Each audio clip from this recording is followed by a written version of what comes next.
Oh, here's the pike. Nice pike I just caught. It's this smaller guy. He's not huge.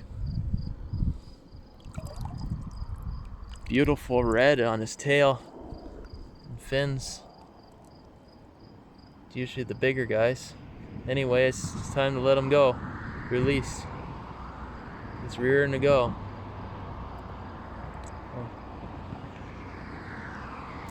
He's going deeper. There he goes. Good luck, homie.